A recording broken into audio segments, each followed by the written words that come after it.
बाईचं आयुष्यच तसं आहे काय ग. पण हा तर सगळ्या जणांना खूप जास्त प्रश्न पडलेला आहे प्रेग्नन्सीमध्ये आंबे खायचे की नाहीत. का बाळाचं वजन पण चांगलं वाढलंय त्याच्यामुळे असं जरा जड वाटते. आता मी बर्गर पिझ्झा खाणाऱ्या मुली तेव्हा कुठून एनर्जी आहे. झोप नाही होत रात्रीची नीट माझी. Hello guys. आमचा शेवयांचा साचा खराब झाला त्याच्यामुळे नीट शेवई पडली गेली नाही. म्हणजे कुरडई अर्ध्या पडलेल्या आहेत हे बघा. कलर मस्त आलाय आणि अर्ध्या नाही पडल्यात. मग त्याच्या आम्ही चकलीच्या साच्यामध्ये टाकून अशा पाडल्यात. म्हणजे पीठ फुकट नको जायला. आता हे उन्हामध्ये सुकत लावतोय. रात्री केले आम्ही. आणि आमचे अहो निघालेले आहेत कामाला जायला. Hello hello. चला मंडळी कामाला. Back to work. हे बघा हे आमचे एक्सपेरिमेंट आहेत कालचे. आंबोशी खाणार का आंबोशी? आणि इकडे बघा काय आंबे कापले त्याला मीठ आणि हळद लावले ना. आता हे उन्हामध्ये सुकत ठेवायचं म्हणजे आपली आंबोशी रेडी. इकडे आमचा प्लॅन फसला. चला आता उन्हामध्ये ठेवूया हे. Bye bye. Bye bye. शाळेमध्ये चालली. पोचल्यावर मेसेज कर किंवा कॉल कर. माझी सकाळ आता झालंय. Good morning. फायनली 3rd ट्रायमिस्टर चांगलंच हिट करते. म्हणजे पहिले 6 महिने म्हणजे फर्स्ट ट्रायमिस्टर 2nd ट्रायमिस्टर काहीच त्रास झाला नाही. जसं 7वा महिना संपला 8वा महिना लागला तसं पाय सुजायला लागले. रात्रीची झोप येत नाही मला.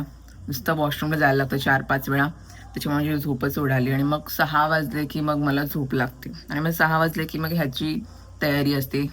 आमच्या आव्हानची डब्बा नाश्ता वगैरे. मग आई पप्पा असतात तर मग तेच सगळं करतात. मी थोडी निवांत उठते म्हणजे झोप पूर्ण करते. डॉक्टरांनी जरा झोप पूर्ण करायला सांगितले 8 तास. नाही तर मग BP वगैरे वाढू शकते म्हणून जरा झोपते. दुपारी सुद्धा झोपते मी. पण झोपच लागत नाही आहे. रात्रीचे बेबी लोक खूप जास्त ॲक्टिव्ह असतात. इकडून तिकडून हातपाय असे चालू असतात त्याच्यामुळे झोपसुद्धा लागत नाही. आता उठली आहे मी. गरम पाणी पिते आणि ड्रायफ्रूट्स खायला घेतलेले आहेत. रात्री भिजवले होते पाण्यामध्ये ते खायचे आहेत. कंटाळा अक्षरशः खाऊन खाऊन. एवढे कधी खाले नाहीत ड्रायफ्रूट्स भिजून. पण सकाळचं ठरलेलं आहे 1 ग्लास गरम पाणी आणि ड्रायफ्रूट्स खाते. त्याच्यानंतर थोडा योगा करते, आंघोळ करते आणि मग नाश्ता. आजचं तुम्हाला रुटीन दाखवणार आहेच तर स्टे ट्यून. कुठे आहे? Hello hello. काय करतेस? टीव्ही बघत होतो. टीव्ही बघत होते. अरे माझा मोबाईल चार्जिंगला होता. व्हिडिओ कॉल केला होतास. Hello guys. Hello guys. समजलं वाटतं. आम्हाला मे महिन्याची सुट्टी लागलेली आहे. काय काय दाखवायचं काय आहे तुला? अरे मी दाखवण्यासाठीच फोन केला. मी जे मिशोवर बुक्स मागवले ना ते माझे आले रीडिंग साठी. अच्छा बुक्स ऑर्डर केले होते. अरे वा. काय ॲडव्हेंचर्स. अरे काय काय ते? द ॲडव्हेंचर्स ऑफ हलब्रिन फिन आणि हे the Invisible invisible Man. Wonderful world. Oh my God. English book वाचणार आहेस तू आता? अरे हे बघ किती जाडी आहे. जाडी आहे. अरे व्हिडिओ पॉज केलीस? हे बघ मला लंच बॉक्स भेटला. कशामध्ये? फर्स्ट प्राइज भेटला ना चमचागोटी मध्ये. हा. आणि हा बघ डब्बा. तो डब्बा कशामध्ये मिळाला? हे संगीत सुट्टी आहे ना त्याच्यामध्ये फर्स्ट आलं म्हणून. अच्छा असं आहे काय. भारी मजा आहे मग. हो. सगळ्या गोष्टी आम्हाला दाखवाव्या लागतात. मावशीला व्हिडिओ कॉल केला. गुडी मावशी बघ मला काय प्राइज मिळालं. या मंडळी जांभळं खायला आई गेली होती मार्केटला. तर जांभळं आलेली आहेत. तर सीझन चालू झालेला आहे जांभळं आंबे. तर जांभळं खायला बसते. आणि आमच्याकडे गेले लाईट. आज आहे रविवार.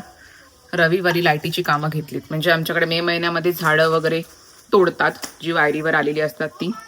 मग पावसाळ्यामध्ये जास्त लाईट जात नाही. तर आज काम घेते त्यामुळे लाईट नाही आहे. त्यामुळे सगळं दरवाजा खिडक्या उघडून बसले. तर खिडकीमध्येच बसते आणि जांभळं खाते. मग थोड्या वेळात जेवण करेन. आईने आणलेले आहेत मार्केटमधून खूप सारे आंबे. तसे घरामध्ये ऑलरेडी आणले होते. आता परत गेली होती तर परत आंबे घेऊन आलेले आहे. म्हणजे आणतीच आहे. हे बघा इकडे आता आई सीझन आहे आंब्याचा. तर मला आता प्रश्न पडला की प्रेग्नन्सीमध्ये आंबे खायचे असतात की नाही. मला कमेंटमध्ये नक्की सांगा. माझ्या डॉक्टरने सांगितलं खाऊ शकतो पण लिमिटमध्ये. सीझनल फूड आहे ते. पण ते कसं त्यांनी सांगितलं पाण्यामध्ये ठेवायचं, फ्रीजमध्ये ठेवायचं, म्हणजे एवढी त्याची उष्णता बाहेर जाईल तेवढी चांगली. त्याच्यात पाणी भरून ठेवते आई त्याच्यामध्ये. तर मी दिवसातून 1 आंबा वगैरे खाते, पण टेस्टच भारी येते. सीझनल फूड आहे ना तो, वर्षातून फक्त एकदाच आंबा येतो. पण ठीक आहे, मी जास्त नाही खात, लिमिटमध्येच खाते. पण याचा वास येतो ना, त्यामुळं मनावर असं कंट्रोल नाही करता येत. कसला भारी वास आहे आंब्याचा. तरी पण जास्त नाही खात, हे सगळे खात असतात. मी 1-2 फूड अशी खाली तर जेवणासोबत, नाही तर नाही खात जास्त.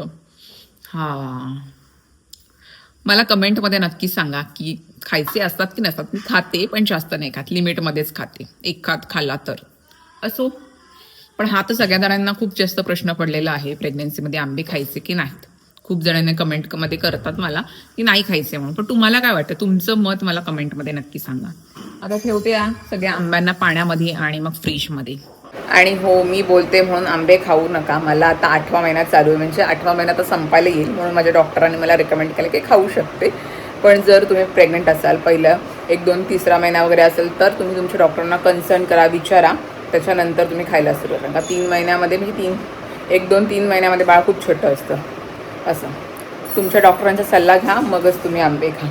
माझ्या डॉक्टरांनी मला ग्रीन सिग्नल दिलेला आहे, पण आपण आपल्या लिमिटमध्ये खायचं. असो. आणि आता ही उशी आहे ना, तिचा खूप चांगला उपयोग होतो आहे. तिची लिंक व्हिडिओच्या डिस्क्रिप्शन बॉक्समध्ये टाकते. अशा बेडवर वगैरे बसले ना की जरा पाठीला जरा सपोर्ट मिळतो. खूप चांगली आहे. कुठेही बसायला गेलं की ही उशी घेऊनच फिरत असते मी, म्हणजे नीट कम्फर्टेबली बसता येतं.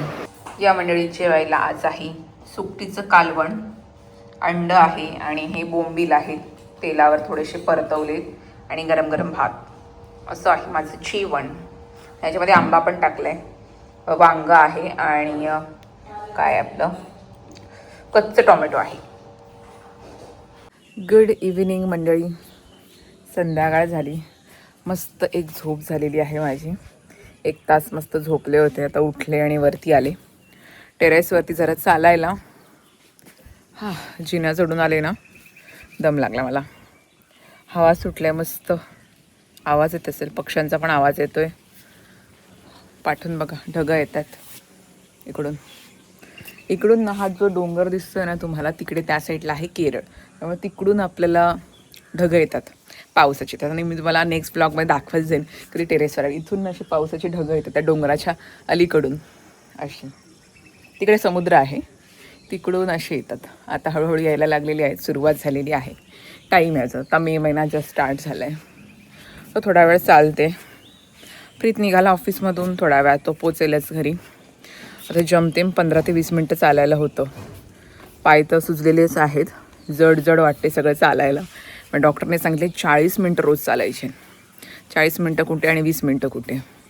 तर पण जेवढं जमेल तेवढं चालण्याचा प्रयत्न करते. योगा, थोडंसं ॲक्टिव्ह राहण्याचा प्रयत्न करते. पण आता पूर्ण बॉडी एकदम हेवी वाटते.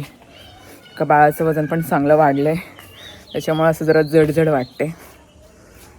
असो, पण एन्जॉईंग द जर्नी. फायनली तर शेवटचे 5-6 आठवडे राहिलेले आहेत की मग पूर्णच नवीन लाईफ टर्निंग पॉईंट असणार आहे माझ्या लाईफचा. स्टे ट्यून, खूप इंटरेस्टिंग ब्लॉग येणार आहेत पुढे. जरा चालते, जरा डार्क सर्कल्स पण झालेत थोडे. झोप नाही होत रात्रीची नीट. माझी जागी असते अशी 1 तास 1.5 तास 2 तासांनी अशी जाग येते, त्याच्यामुळे थोडे डार्क सर्कल्स मला वाटतात. असं होतीन. चिमण्यांचा आवाज येते पाठीमागे, बसल्यात. मी जरा चालते आता, आणि मग थोडा वेळ जाईन खाली आमचे अहो आल्यानंतर. Hello,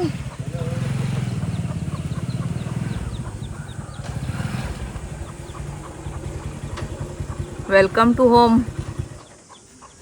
welcome to home. Welcome.